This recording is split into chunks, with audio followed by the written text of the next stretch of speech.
In Alaska's vastness, the Inside Passage is a slender jewel gracing the state's southeastern corner. It sparkles with adventure.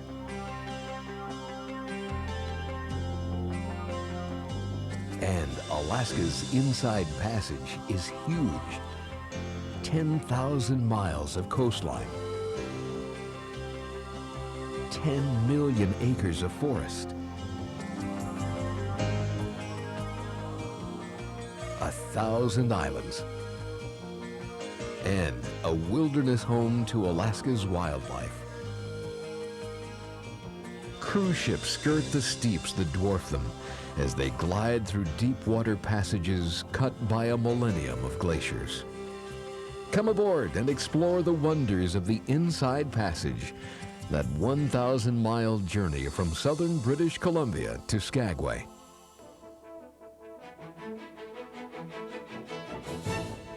On the map of Alaska, the southeastern part of the state is called the Panhandle. This thin ribbon of coastal land and countless islands showcases misty fjords, wilderness sublime, Ketchikan, gateway city to Alaska, historic capital of Russian America, Sitka, Glacier Bay, wild land of glaciers and whales, cosmopolitan state capital, Juneau, Haines, haunt of eagles,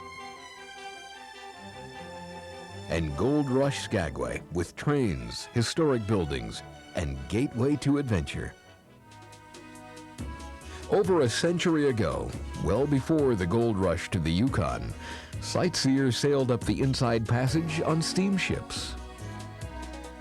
Today's cruise ships are floating cities, a far cry from the turn-of-the-century steamers.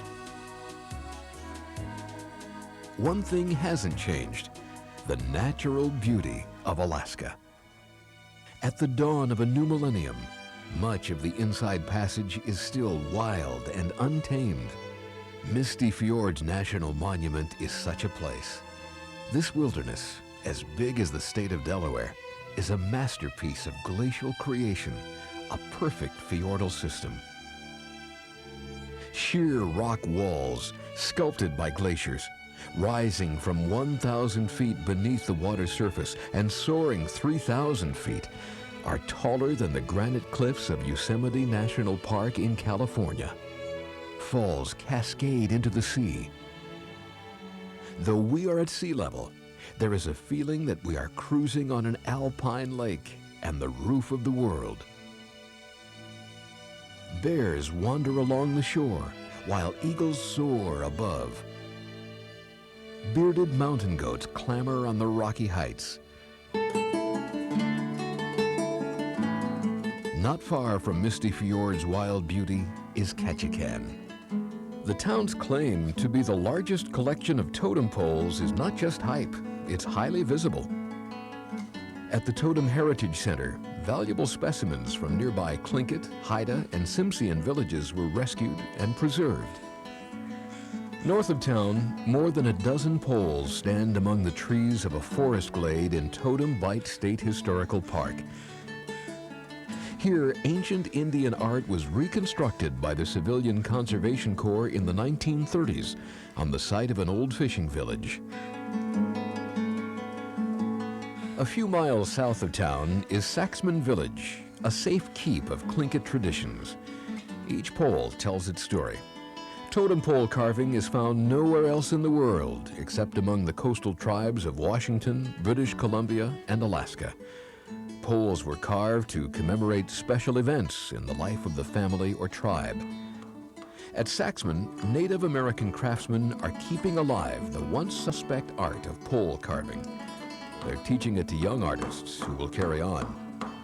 Though many of Alaska's Native Americans are programming themselves for the digital age, they're still powered by their Indian past.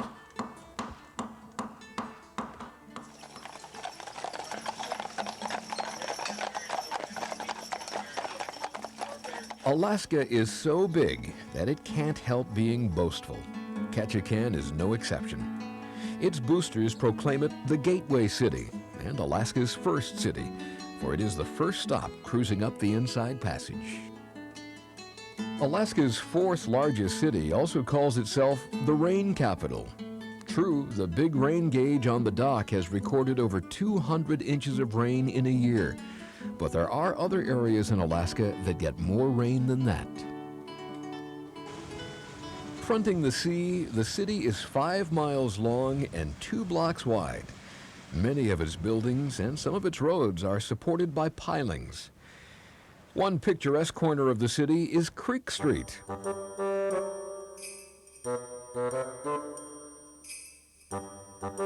This is Dolly's house. Dolly was queen of the red light district. It's furnished just as it was during Dolly's heyday, the result of a look but don't touch restoration.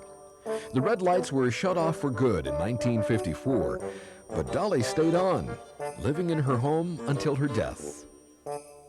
From the wooden walks of Creek Street, you can still see salmon swimming past Dolly's house on their way up Ketchikan Creek. Locals used to say both salmon and fishermen came up Creek Street to spawn. Known in its cannery heyday as the salmon capital of the world, commercial fishing is still big in Ketchikan.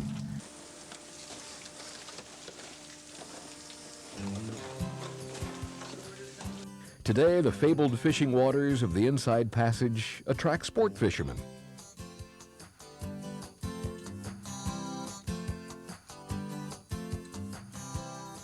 The reward for fishing is easily seen: salmon and halibut. Some are trophy-sized.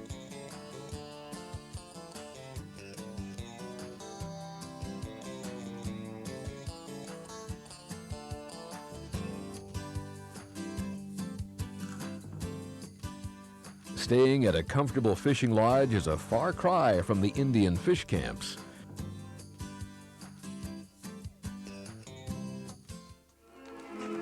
In the 1800s, the prize was not fish, but fur. It began when Russian explorer Vitus Bering left Russia and sailed across what is now known as the Bering Strait in 1741. On his heels came fur traders and missionaries who turned Alaska into the eastern frontier of the Tsar's empire. Russia coveted the soft, luxurious fur of the sea otter. Tsarist Russia appointed Alexander Baranov as governor of the Russian-American Company. His job was to send the fur trade riches to Russia's royal treasury. He called his former capital New Archangel.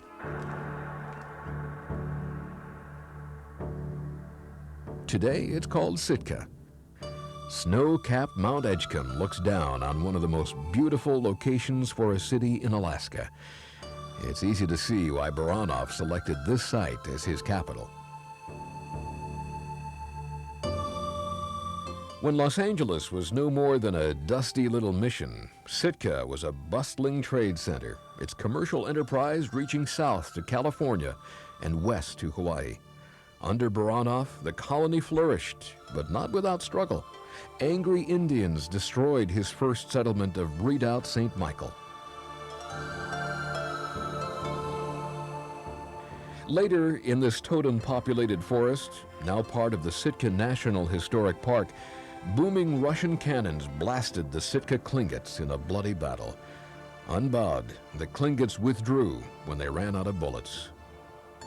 When the Indians returned 20 years later, they found that Baranov had built sturdy blockhouses to separate Russian from Indian settlements. In its cathedral, named St. Michael, Sitka's Russian past vibrates with life. This is a working cathedral, seat of a bishop who oversees a network of Alaskan parishes and backwoods churches and seminaries. In 1966, it burned to the ground. Lovingly rebuilt exactly as the original, it stands proudly in the center of the city. The builder of Sitka's cathedral between 1844 and 1848 was one of Alaska's 4 saints. Here you can visit his house. Father Veniaminov was a brilliant priest who later became the head of the Orthodox Church in Russia. In Alaska, the faith of the old Russia is rooted deeply in a soil spiked with totem poles.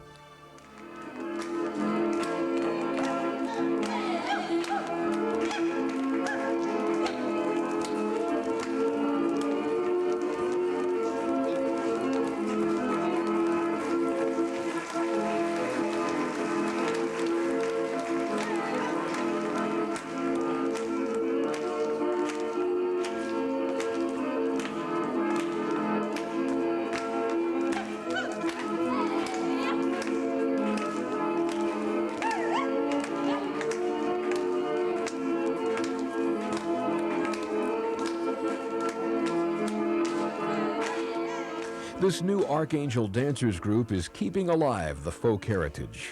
Like vodka, their dancing has a Russian kick with an Alaskan twist. All the dancers are women. In 1867, on this hill, site of Baranov's castle, Russian America became American Alaska. When Imperial Russia lost interest in it, it sold Alaska to the United States for $7.2 million, just under 2 cents an acre. Sitka is a center for art and music and boasts a strong community spirit. When it comes time to retire, qualified Alaskan residents come here to the Pioneer Home. The first Pioneer home in the state was built in Sitka. Here at the Alaska Raptor Rehab Center at Sitka, battered owls and eagles can retire too. The bald eagle was hunted in Alaska until statehood. Now protected, injured eagles are nursed back to health and let loose. Others, too badly crippled, are cared for until they die. Wild eagles find the shoreline of the Inside Passage an ideal home. More eagles are found in Alaska than all the other states combined.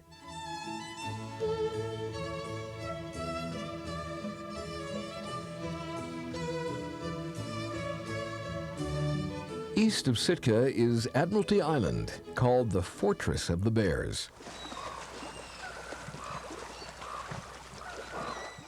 These bears feed on abundance of salmon that swim upstream to spawn.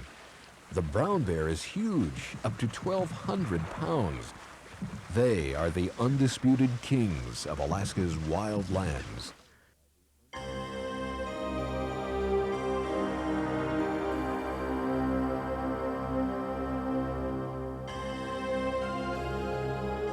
This wilderness spectacle of raw, untamed land, Indians hailed as Thunder Bay because of the shattering sounds made by the calving glaciers.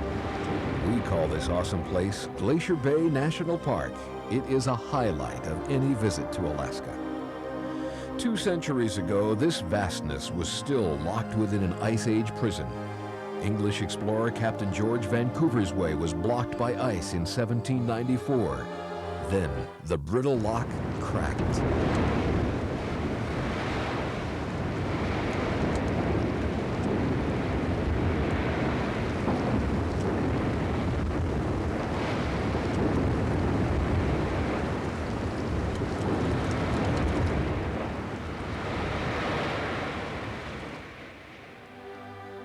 Out of the great valleys, out of immense inlets, they withdrew back to their mountain home. It was a glacial retreat unparalleled in recorded history. 80 years after Captain Vancouver attempted entry, John Muir, founder of the Sierra Club, paddled 30 miles into the bay and viewed the barren landscape. He used his findings to prove glaciation had formed the rock walls of Yosemite. The retreating glaciers left a land stripped bare. Life is coming back to the shores of Glacier Bay. Hardy colonizing plants establish footholds.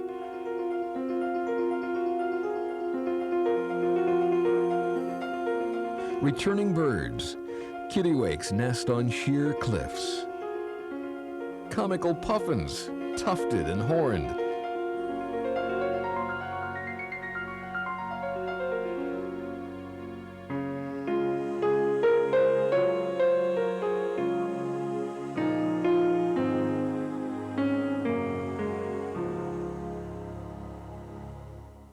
And and lumbering brown bears, all finding home in the newly minted land.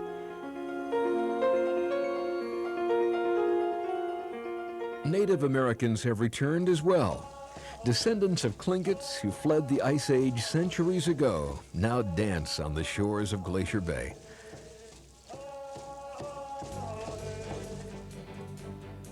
Tidewater glaciers still reach the sea here, massive walls of ice touching the water, calving great hunks of ice.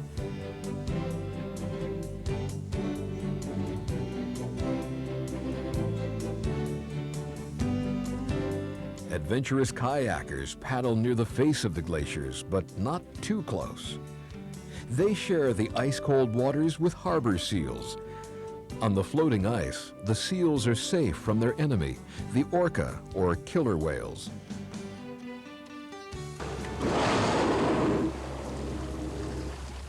Glacier Bay's best-known whale is the humpback whale.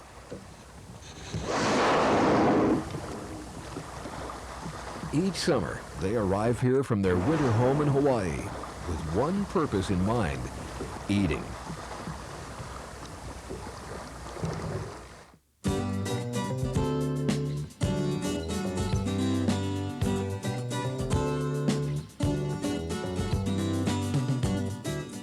"90 miles away, we're placed smack in the 21st century. This is Juneau.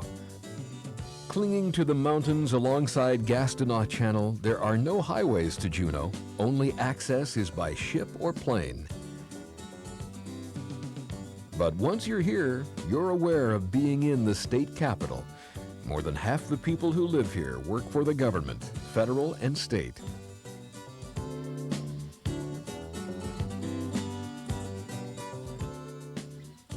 Here is a town that is great for walking. Along its streets are reminders of each phase of the state's rowdy history. In the hills that flank downtown, Alaska's U.S. statehood is landmarked by the governor's mansion. Home of Alaska's first federal judge, the House of Wickersham recalls the U.S. territorial period in Alaska. Here's a replica of a log church, a proud reminder of the pioneering era. St. Nicholas Russian Orthodox Church marks the state's Russian heritage. Building began in 1894, nearly 30 years after Russia sold Alaska to the United States. The church still holds services, almost identical to those in Russia. It is the oldest standing original Russian Orthodox church in southeast Alaska. Exhibits tracing the state's history are displayed at the Alaska State Museum. An outdoor museum of sorts is the Silver Bow Mining District. Juneau is built on gold. It's even named for a gold miner, Joe Juneau. Over decades, miners pulled out a motherlode. They piled tailings from the mines along the water's edge, and that land became the foundation of Juneau. The cruise ships that tie up along the wharf and anchor in the channel discharge adventure-seeking visitors.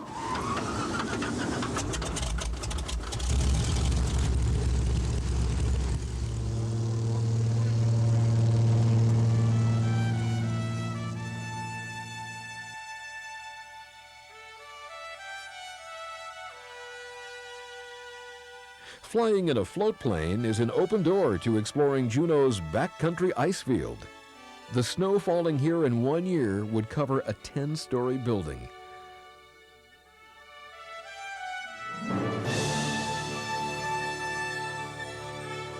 This ice field, one of the largest in Alaska, pushes out 38 major glaciers, a frozen wilderness covered by a blanket of ice hundreds of feet deep. A reminder of when North America was smothered with sheets of ice miles deep. One of the ice field's cold fingers ends just 13 miles from downtown Juneau, the beautiful Mendenhall Glacier. The towering face of Juneau's drive-up glacier is visible from the end of the road. Meltwater running out of the Mendenhall Glacier offers a wild ride to the sea. At the Dipek Fish Hatchery, Alaskans learn about the life cycle of the salmon without getting wet.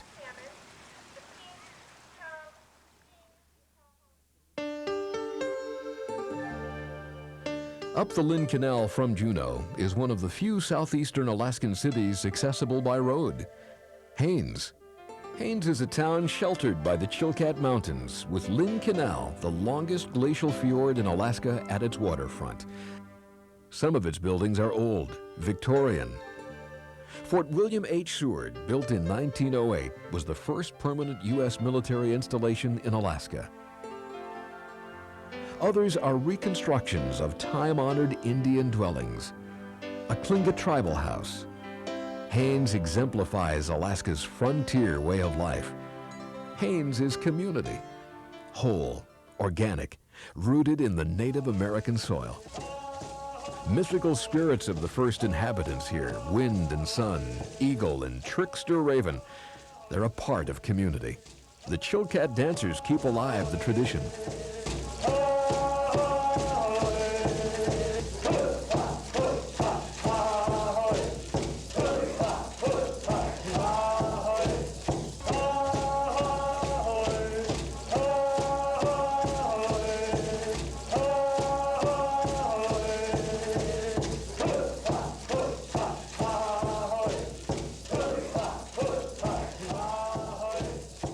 Artists, of whom Haines boasts many, working in wood, in silver, mine those Indian myths for inspiration.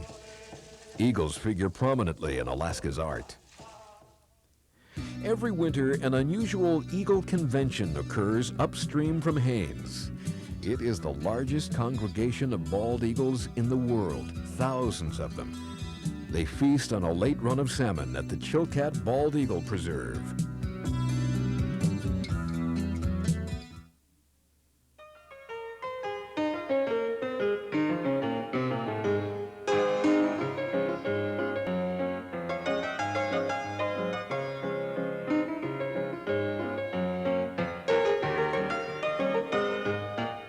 Skagway is the gold rush capital of Alaska, steeped in history. Skagway remains what it has been since the gold rush, a gateway to the Yukon. The intrepid visitor, greedier for adventure than for gold, hikes down Skagway's Broadway, reliving Alaska's late 19th century adventure. It looks like the backlot of a Hollywood film studio, but it's the real thing.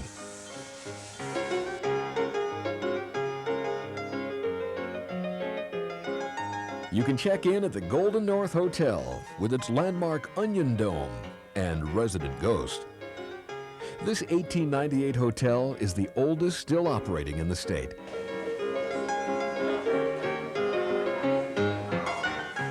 With a history as rich as Skagway, the hotel has been restored to its gold rush glory. Each room is decorated with antique Victorian furniture and authentic memorabilia from gold rush families. Stampeders would appreciate a modern innovation, a brew pub. Skagway Brewing Company was established in 1897, then closed in Prohibition. Now its well-regarded ales quench the thirst of parched travelers. Historic buildings and a wooden boardwalk line Broadway.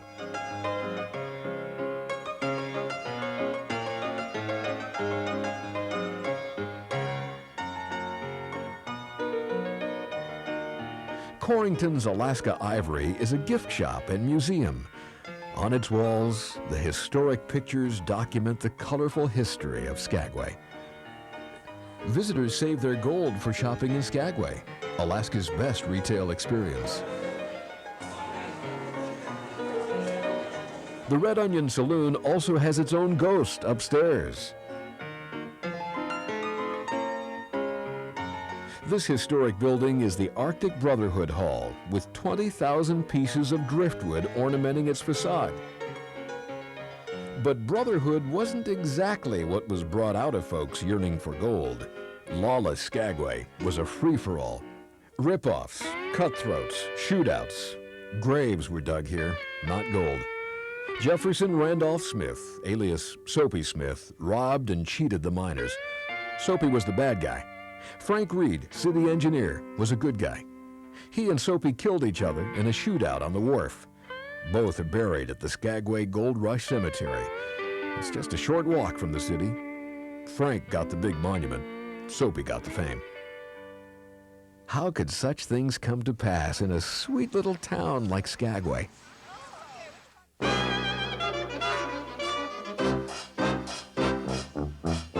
That noble yellow metal, impervious to the ravages of time. Gold. Gold in the Klondike. In 1896, there was a strike in the Klondike. It took a year for the news to get out, but when it did, it spread like wildfire. By 1897, the Great Alaska Gold Rush was on. They say that 1 million planned to go, that 100,000 set off, and the 25,000 who made it were all certain they'd come back rich. They were nicknamed the Stampeders. Overnight, Skagway mushroomed from a tent settlement to a rip-roaring frontier town. So did its sister city and biggest rival, Dyea. 9 miles from Skagway, where mudflats edge the Lynn Canal and fields of iris bloom, there was another settlement, a rival gateway to the Yukon. Dyea's boom matched Skagway's. Eager seekers queued up and headed for the gold fields over the Chilkoot Pass. It was the shortest way, but fraught with danger. Some didn't make it. On Palm Sunday, 1898, there was an avalanche on the trail. 200 men and women were buried by it. 60 perished. Adventure seekers can tread in the steps of those gold-seeking stampeders, passing rusting bits of the gear they jettisoned along the way on the Chilkoot Trail. Even in summer, climbing this slope to the summit is punishing. The Chilkoot Trail cuts through Klondike Gold Rush National Historical Park, an international park, partly in Canada and partly in the United States of America. Hiking the 33 miles from Dyea to Lake Bennett takes 3 to 6 days.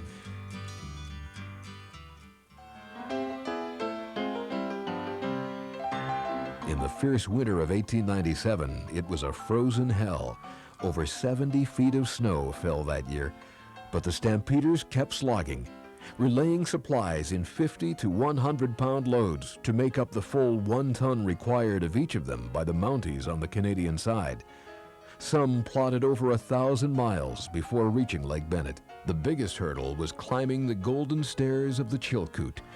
It was surreal. Like fly specks on a wall of ice, each slogger was telling himself that this was the golden stairs to riches. The other start-off trail to the gold fields was the White Pass that begins in Skagway. Today you can trace that trail on the narrow-gauge White Pass and Yukon Railway.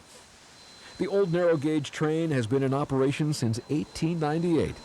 Steam trains pull the passengers to the outside of the city, where powerful diesel locomotives take over.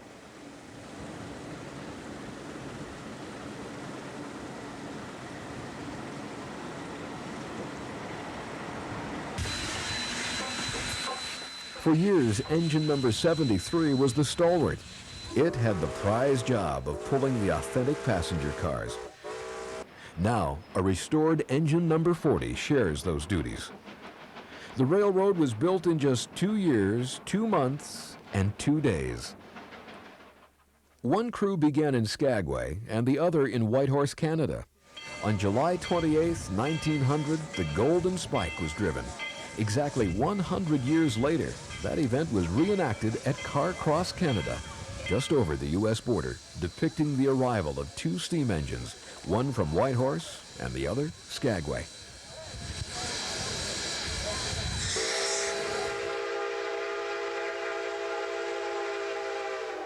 The original route covers over 100 miles to Whitehorse in the Yukon.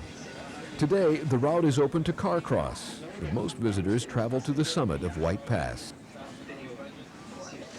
When built, it had just 1 tunnel, but now there are 2. Amazingly, it was built by hand over some of the most rugged country in the world.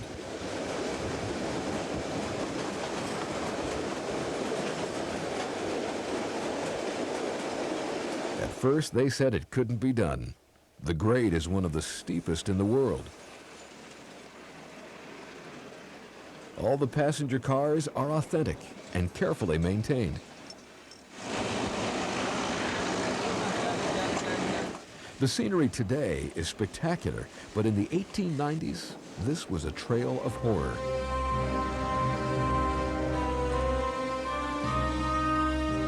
The route up the White Pass was longer and less steep than its rival, the Chilkoot, so horses carried the load. When they could no longer work, they were rolled off the trail into what is called Dead Horse Gulch.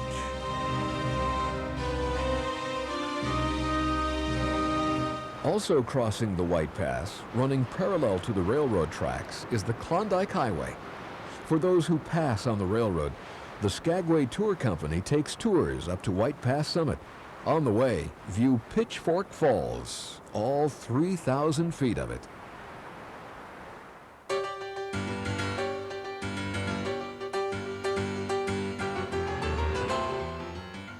Back in Skagway, White Pass and Yukon Railway Depot was once the heartbeat of Old Skagway. The Klondike Gold Rush National Historical Parks has carefully restored it. Now it serves as a visitor center. Skagway hosts more authentic Gold Rush buildings than any other city in Alaska. It's a treasure trove of history.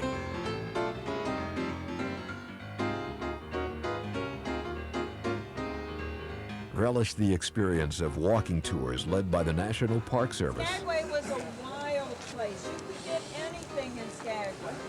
Down Broadway. On the left, the Red Onion Saloon, original saloon and brothel. Gentlemen, the lady... Personalized motor coach tours and horse-drawn carriages.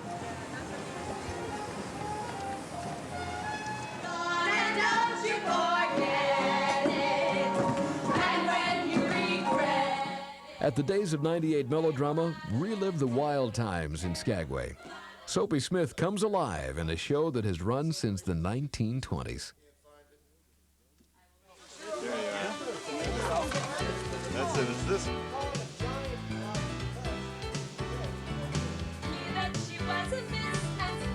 No gold was found at Skagway, but at Lyersville Gold Rush Camp, the story is told, you can pan for gold and keep any you find.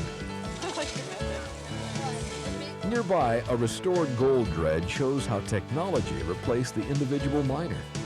With these powerful machines, vast amounts of gold were stripped from the frozen land. Just as Skagway was a jumping-off point to the wilds in 1898, so it is today. Scenic flights to Glacier Bay are popular.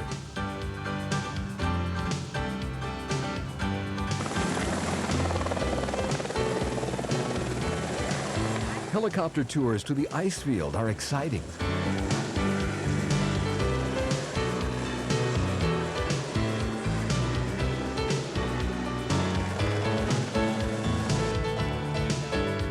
Land on the glacier and go for a walk on ice older than Skagway. This is called the crevasse, and these are formed due to glacial motion. Then live an Alaskan tradition, a dog sled ride. Adventurers in the new millennium on the Gold Rush Trail return home with their own riches.